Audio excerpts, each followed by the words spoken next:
Okay, quick story about the Jesus action figure. You may have heard about the way he's been an unsettling influence in my own family, for good and for bad. And that same unsettling influence has extended itself beyond just my casa. The Jesus action figure made his way to a Christian education committee meeting here in town.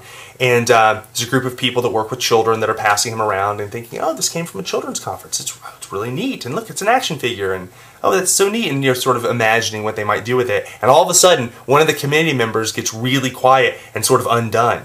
And they turn and they're like, well, what's the matter? Why are you so upset about this? What's the problem? And she's like, Jesus has nipples. And sure enough, Jesus does have nipples. If you take his little tunic and you take it off here, you can see Jesus does have nipples. 2 of them.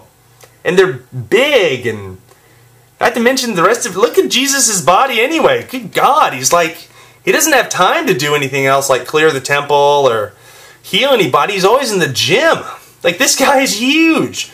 But all that aside, I thought the comment was sort of funny. Not the least of the reasons being because nipples are sort of funny, and you know, they're sort of things we're uncomfortable with and stuff like that. But also just the fact that in some ways her sentiment, I think, betrays our larger discomfort as the church, myself included, with the incarnation, with Jesus being fully God and fully man.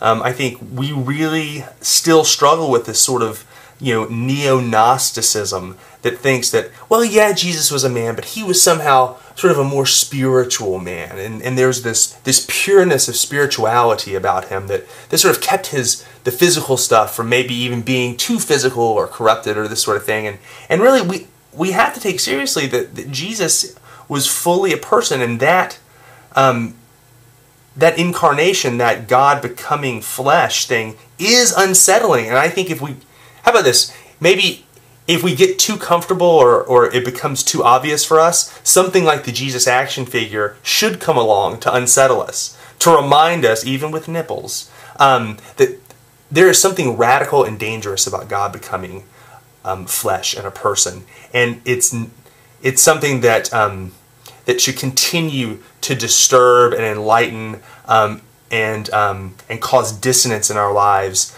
not so that we can lose our faith or walk away from God forever, but so that in the same way there was chaos in the beginning of our story and the Spirit of God hovered over it and brought light and life, maybe there is light and life to be brought out of the nipples of the Jesus action figure.